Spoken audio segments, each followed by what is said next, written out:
When federal agents go undercover these days, there's often more than one. That's how you end up with at least 5 FBI agents and informants in a tiny right-wing militia in Michigan, supposedly plotting to kidnap the governor, only to find out there were more informants and undercover agents than kidnappers.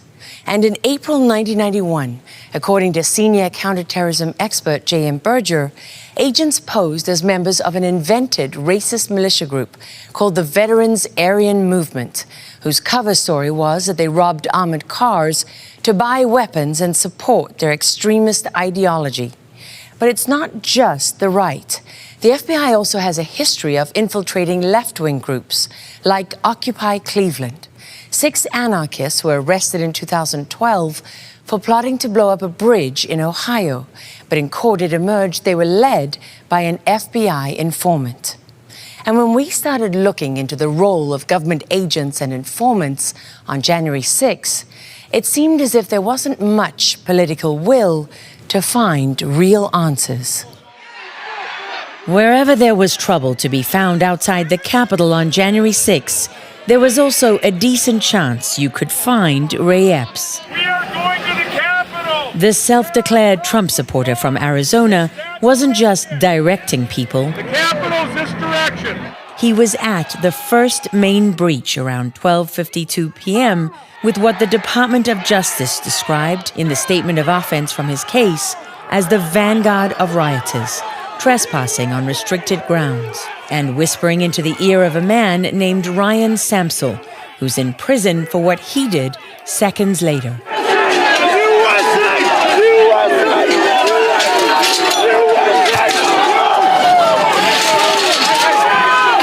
Then Epps joined the flood of rioters who stormed through the downed barricades and breached the first line of defense, according to the DOJ.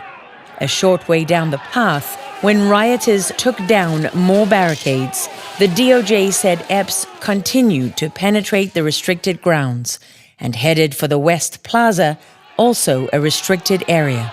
Thanks to his tall frame and red hat, you can make him out amidst the crowd at these barriers, where he is once again in the first group to break through and get past the police. After that, he's seen all along the defensive police line, walking up and down and here and there, part commander, part peacemaker. They're not the enemy. Appreciate you guys. If I can keep them off the steps, is that okay? Will you stay there? What? As noted by the media, the DOJ, and the January 6 committee, who have all come to the defense of Ray Epps. And there's one thing that hasn't come up as much in interviews or under oath. We have video of Ray Epps holding up this huge MAGA sign, steel MAGA sign, and he's actually helping push it. Some of the men who were touching that sign, they're in prison today. Jim Hoft runs the Gateway Pundit, an online news site that's been a thorn in the side of progressives and establishment censors ever since he started blogging some 20 years ago, when the internet was still fairly new. Few have devoted as much time to covering January 6 as Hoft and his team of reporters, who've published well over 1,000 stories in 2.5 years.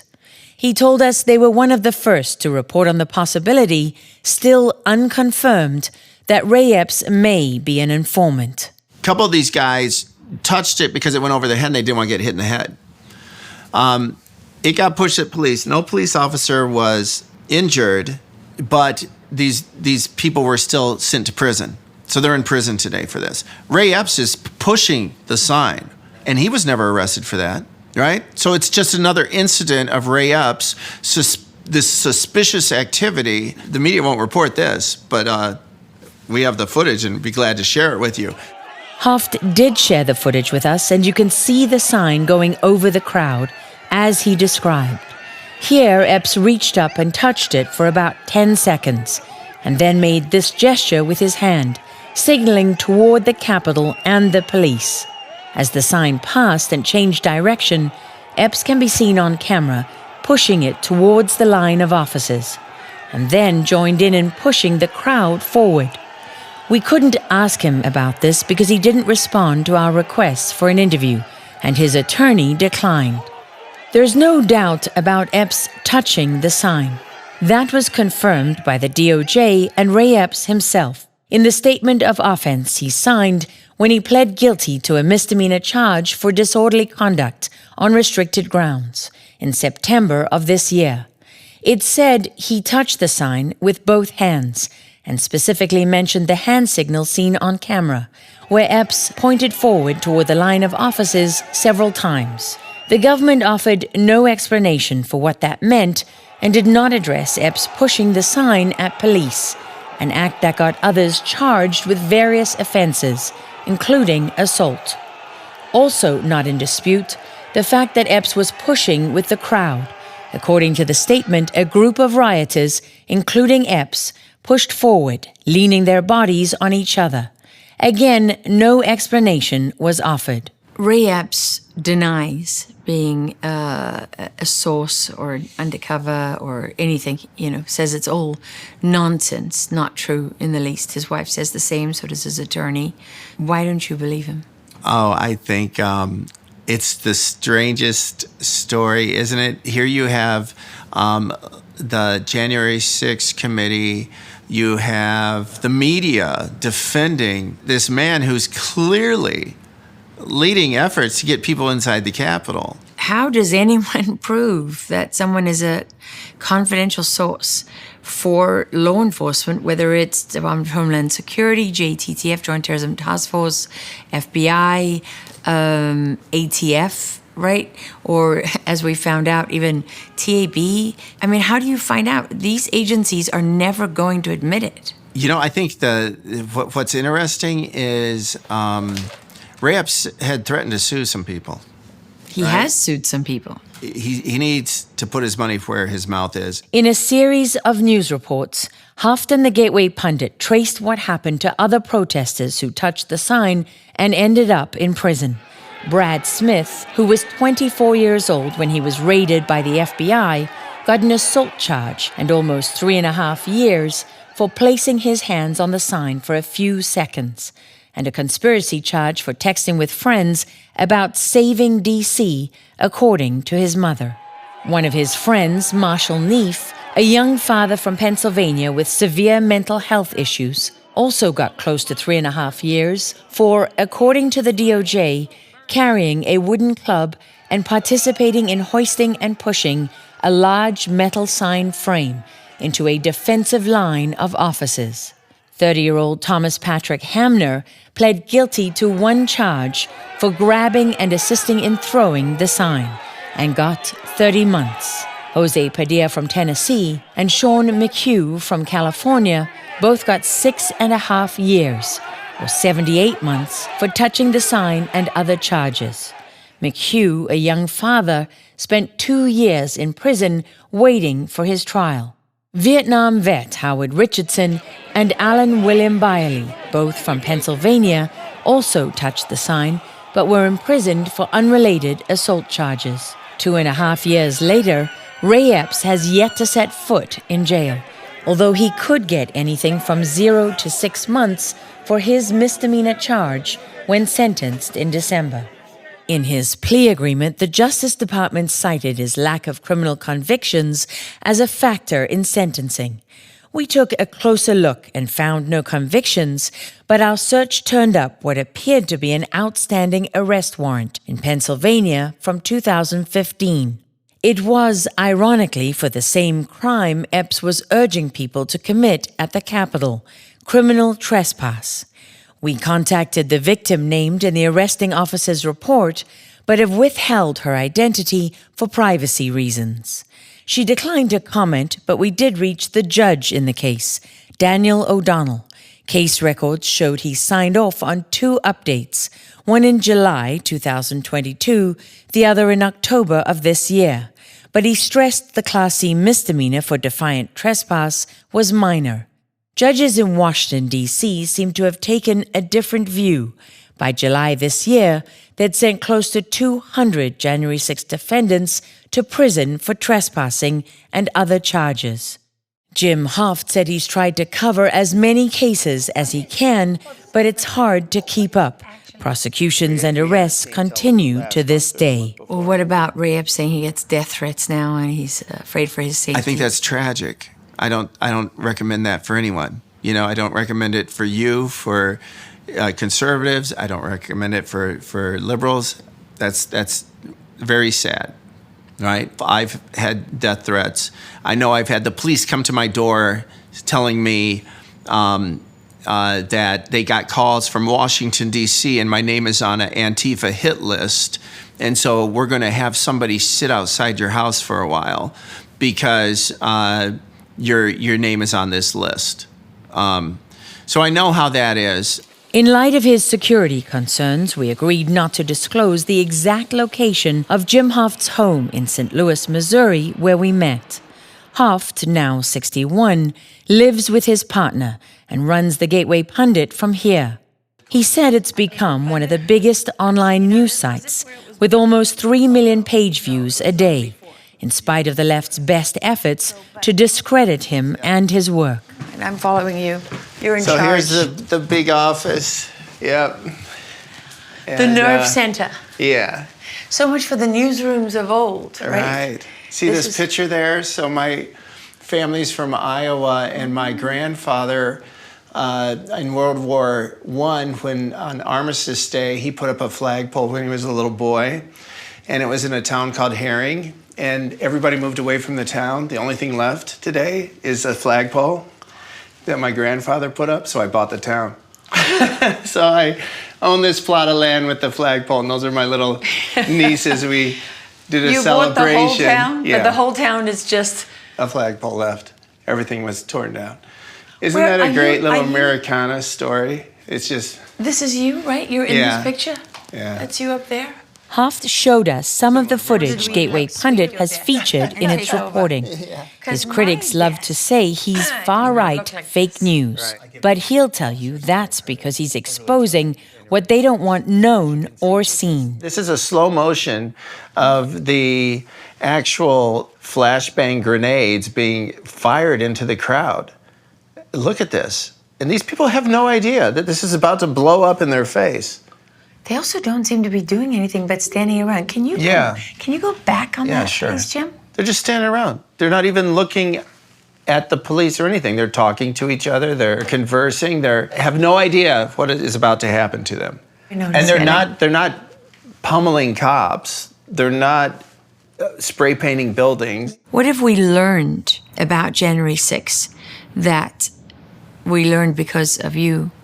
First, stories you broke before anyone else. Well, I know one of our writers, exceptional writer, Cassandra Fairbanks, after Officer Sicknick, she was the first one to talk to the family, and she broke some stories about the officer and about the fire extinguisher. I believe Cassandra was the first one to point out that after speaking with the family, that he wasn't hit. Which was a really big story. Huge story. I mean, because the whole narrative of January 6th hinged on Officer Sicknick's death. Right. Because he was the only person they claimed had been murdered by protesters.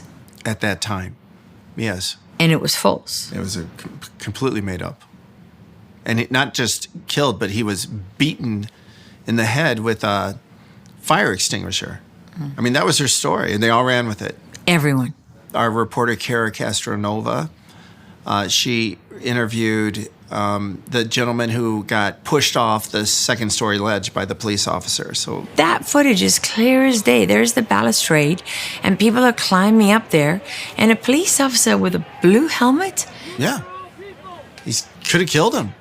He's lucky to be alive. People, had to drag him away. Was he badly injured? I think he was injured pretty badly. He didn't want to speak about it because he was afraid he was going to get arrested. So he didn't talk about it for a long time, this guy.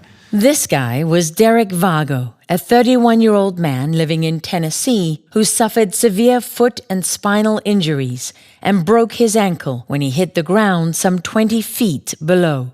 People like him don't usually get to tell their stories to the New York Times, but Jim Hoft will give them a voice and a chance. Most of these people were poor or middle class or lower middle class These weren't people with a lot of money. These were people who went there for the first time. Of the prisoners that I've spoken with, I spoke with an attorney a week or two ago, and she told me that she believes 90% of these people have attorneys that are appointed to them because they just don't have the money. You know? So It's public tragic. defenders. Yes. Who are typically left-leaning or far-left in their views. Was certainly in Washington, D.C. Absolutely. And in most big cities across the country. So you have people whose politics is the exact opposite of those protesting, representing them in court. Absolutely. And somehow With their they're life. supposed to get a real defense. Yeah. It doesn't make any sense. And we've seen the results of these trials. And it's heartbreaking. And you see a woman who walked through the Capitol with a flag. She's a former social worker. She dealt with addictive people. And she carried the flag, and she has cancer. And they arrest her and put her in jail for 60 days because she walked through the Capitol. What kind of sense does that make in this country? How can anyone who has any integrity say that this was a fair sentence? And she's not the only one. We've seen a lot of people like that. Would the counter-argument to that be, well, they interrupted an official proceeding and they were part of an insurrection? We don't care what people actually did in the Capitol. It's the fact that they were there where they had no legal right to be. They can say that, but I mean, you could say the same thing about any Black Lives Matter protest that was going on when they're burning down a building. I mean, these are bogus charges. To me, this is a political hit. It breaks my heart because a lot of these people don't have a pot to piss in. I had mentioned a defendant who just went to court about 2 weeks ago. This defendant is camping because he doesn't have any money to stay in a hotel. And so he has to come to Washington, D.C. to for face his trial. But he has to pay to get himself there. And he has to pay to eat or stay somewhere. And I put up the story, and it's heartbreaking. To me, it's absolutely heartbreaking. This is sort of my background. 9 kids in a Catholic family in Iowa. My father was always struggling. He owned a business. I can relate to these sorts of things. I can relate to running out of gas, and walking to the gas station and things like that. That's my background. We put up a Gifts and Go forum, and I'm very proud of this. These stories make me the most happy. And that is that our audience, God bless them, raised $29,000 for this guy in 24 or 36 hours. $29,000 they donated so he could stay in a hotel. Well, obviously that's going to cover more than a hotel. Probably more money than this guy's ever seen in his life. Do you think those people on January 6th were framed? Oh, absolutely. Not a one of them was there to plan an insurrection. The people were there to protest the election. And I think the only organized activity that day came from many of these who I believe are operatives. Will we ever know everything? Probably not, but I think there's enough evidence there right now to definitively prove that the government and several agencies were involved in the violence that day. How does that absolve people of the violence that took place and so on?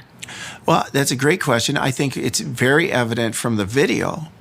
So it's not just that they admitted that they had people in the crowd, but we have video now from some of the operatives. There was one operative, a female operative. She's got a megaphone, and she's, telling people on the way, walking over to the Capitol, we're going inside. We're going inside. He's talking about this woman, Megan Paradise, number 9 on the FBI wanted list, and seen here holding a baseball she reportedly stole from Nancy Pelosi's office inside the Capitol. Hoft has dubbed her the female Ray Epps because, like Epps, she went too far for others in the crowd who immediately pushed back. If a woman tells you to charge the line, never charge the line. No, dude, she's up there saying, we need to go. It's like, what are you talking about? Don't listen to her. And like Epps, made a reference to getting arrested. I'll get arrested too, and I don't care. I need people to be with me. Yet she's never been locked up. Dude, this lady's like an agent for provocateur. And Paradise was not the only one.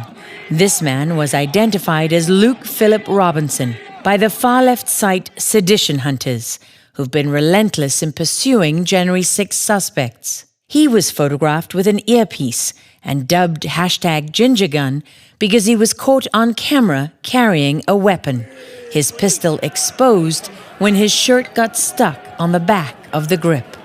That made him one of the few supposed protesters who came armed to the Capitol, which after 9/11 was designated a counter-terrorism zone and has a higher level of security by law, more stringent than the Federal District of Washington, D.C., which has the most restrictive gun laws in the nation.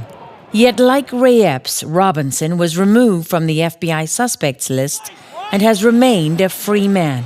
We traced him through public documents to a business that started in Tennessee and is now based in Arizona. That's where he was in this footage from the JFK report, when confronted by another January 6th defendant, Micaiah Jackson. You had an earpiece and a firearm, man. You had a firearm on federal property. That's serious stuff. He appeared uncomfortable and did not answer any of his questions. What's with the earpiece at the Capitol? Who were you talking to? I'll see you guys later. Who were you talking to, though? You actually want to buy this bike or not? No, thank you. According to at least 8 ballistic experts and arms dealers we consulted, the gun he was carrying appeared from what was visible to be a SIG 320 and either the M17 or M18 model. On their website, SIG said it was specifically built for the U.S. military. We reached out to the DOJ and the FBI for comment, but we're still waiting for a response. What have you learned so far? We're tracking down different ideas and theories, and one of those theories was that there were undercover law enforcement officers in the crowds. We know that to be true. Some would have a reason to be there, but there's also been speculation that there were federal agents or local law enforcement that were encouraging people to go in the Capitol. Congressman Barry Loudermilk from Georgia's 11th Congressional District has been on the Hill for almost a decade. He's the chair of the House Administration's subcommittee investigating the investigators, trying to get to the bottom of the security failures around January 6. Well, there was one video clip that had made it out in public that some people had claimed this was definitely a police officer. We verified that to be true. This is the clip recorded on the body cam of the undercover officer in question. I've never seen anything like this. He can be heard chanting, USA! USA! USA! Good? Yeah. They're throwing shit all everywhere. and at times urging the crowd to advance. Go! Go! Let's go! Go!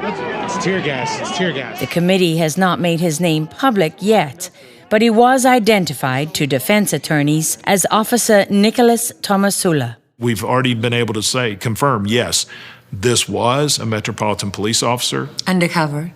Undercover. Who was doing what?